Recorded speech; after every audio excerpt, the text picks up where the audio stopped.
की क्लास में हम डिस्कस करने जा रहे हैं कि क्लास 10th का पोर्शन देखते हैं। क्लास 10th का पोर्शन, क्लास 10 मैथ्स का पोर्शन देखेंगे मैथ्स, और ये देखते हैं हम रियल नंबर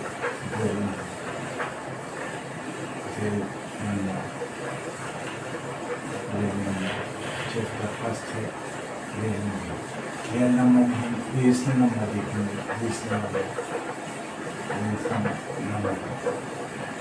रेशनल नंबर जैसे आप सभी लोग जानते हैं, बेसिक क्लास में 8 9 में डिस्कस किया होगा कि रेशनल नंबर बेसिकली क्या होता है। एक ऐसा नंबर है जिसको हम P/2 के फॉर्म में रिप्रेजेंट नहीं कर सकते ना, जब जिसको P/2 के फॉर्म में हम रिप्रेजेंट नहीं कर सकते, उसको कहते हैं हम रेशनल नंबर। जैसे इसके एग्जाम्पल हो गया 2 हो गया, वो 3 हो गया, वो 15 हो गया, वो 5 हो गया। ये रेशनल नंबर एक कैटेगरी में। ठीक है, अब हम कुछ डिस्कस करें।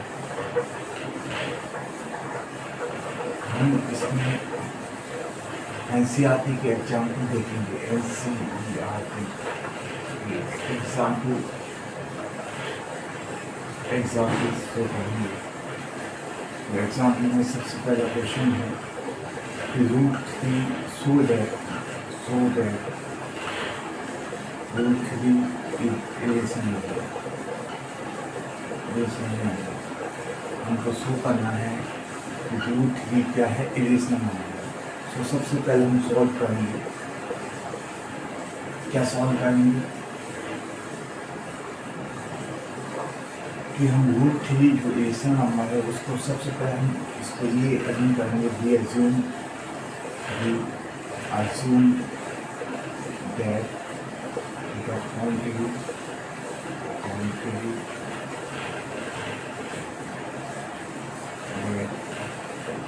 हम √3 को क्या लिखेंगे, इरेशनल नंबर।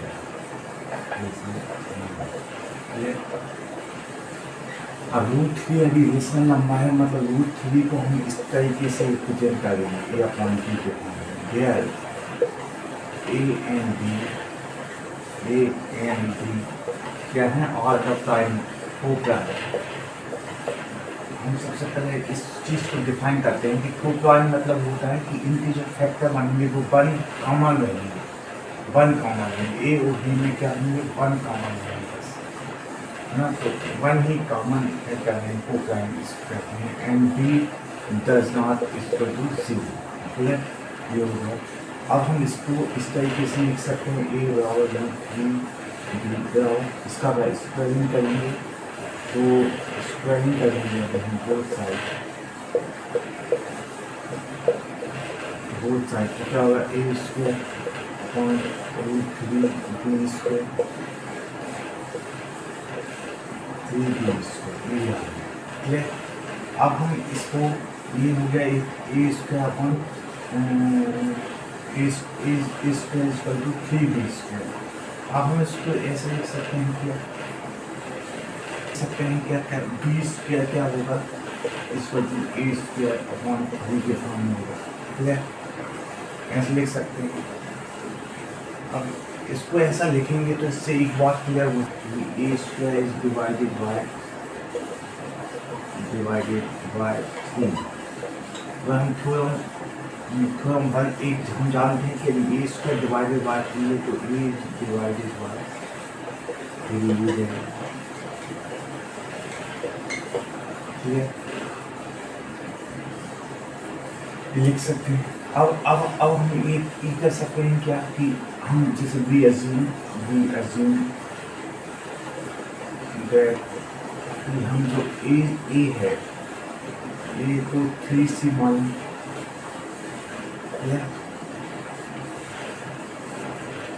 ए को 3c माने,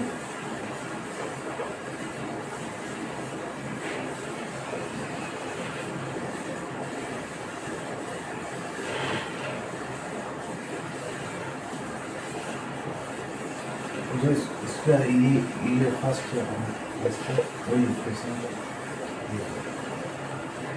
यदि हम इक्वेशन फर्स्ट में लगाएं इसको, ए की वैल्यू यहाँ पुट करें तो हमारे पास 3c square is equal to 2d square. 3c मतलब 9c square is equal to 3d. b की वैल्यू अभी हम फाइंड करें तो 3c square ये वैल्यू मतलब b को अगर हम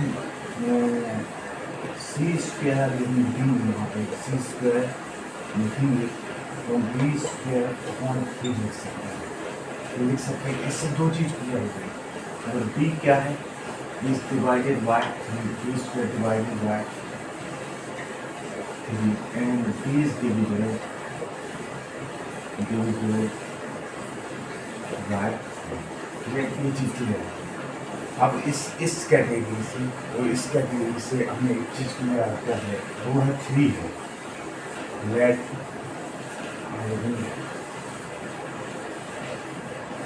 a and b और कॉमन फैक्टर क्या है हमारे पास एटलीस्ट 3 है बट वी नो दैट हम जानते हैं कि ए और बी क्या है को-प्राइम है. A and B are coprime है. ए एंड बी क्या है को-प्राइम है. तो इसलिए कि क्या होगा कि दैट बी के दैट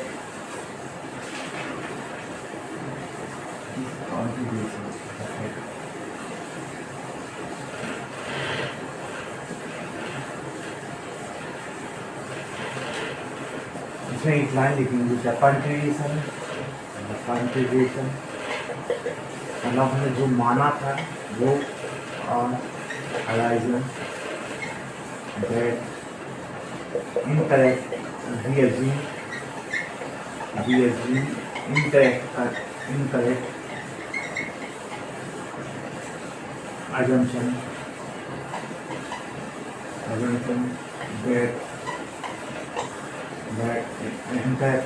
that root 3 is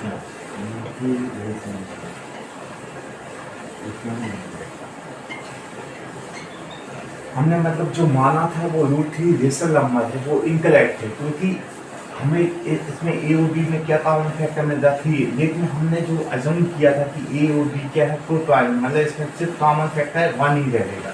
ठीक है. तो ये हमने गलत अज्यूम किया था. तो sir hence we have to conclude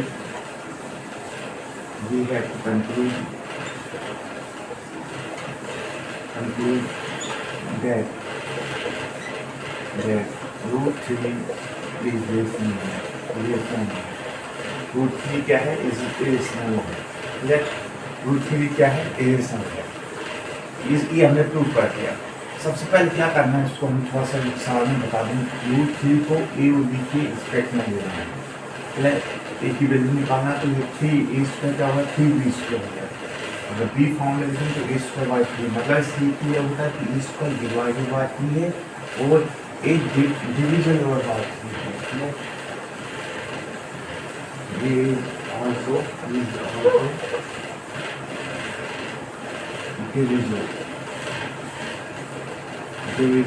डिविजल by 3 है.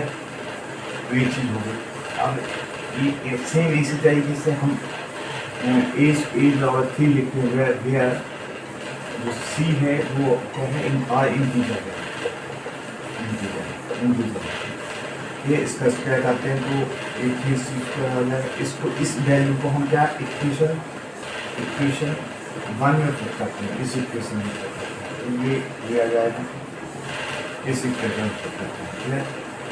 इस स्क्वायर इसकी बी की वैल्यू बताएं तो इसमें बी स्क्वायर बाई 3 मतलब बी स्क्वायर डिवाइड बाई 3 है. B square by 3. अब ए और बी में देखेंगे कि ए में 3 कॉमन है और बी में भी 3 कॉमन है. तो ये 3 कॉमन है ए और बी में. कॉमन फैक्टर क्या 3 है. मतलब क्या होता है कि हमने जो अज्यूम किया था वो क्या किया था कि ए और बी को-प्राइम है मतलब एक ही कॉमन फैक्टर है. लेकिन यहाँ पर 3 कॉमन फैक्टर है तो ये क्या होगा it is incorrect assumption that √3 is irrational. मतलब √3 क्या होगा irrational नंबर होगा. ठीक है. ये चीज़ क्लियर. नमस्कार एवरीवन। इस क्वेश्चन में क्या करना है, हमको शो करना है कि 3√2 इज इरेशनल नंबर।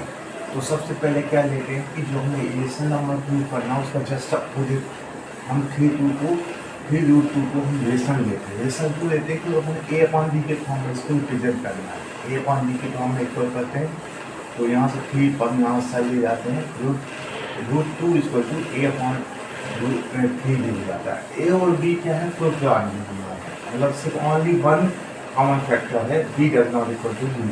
ठीक है, अब इसमें यहाँ पे क्या है, a 3 और b क्या है और इंटीजर है, मतलब सो क्या हमारे पास a अपॉन 3 भी रहेगा, वो क्या रहेगा और रेशनल रहेगा, ठीक है, रेशनल रहेगा। अब हम इसको कह सकते हैं कि ऑल्सो जो हमारे पास √2 है वो भी क्या रहेगा, इस रेशनल नंबर रहेगा, रेशनल नंबर रहेगा। ठीक है, अब हम देखते हैं क्योंकि अगर हमारे पास √2 जो रेशनल नंबर है, रेशनल यहाँ से आया, वो हम यहाँ पे रेशनल नंबर हमें इक्वल करना है, रेशनल है तो ये डज नॉट इक्वल रहेंगे, क्लियर, ये इक्वल नहीं रहेंगे। तो इसलिए हम कह सकते हैं कि सो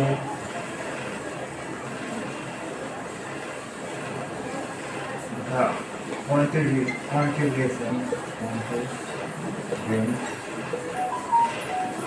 subtract that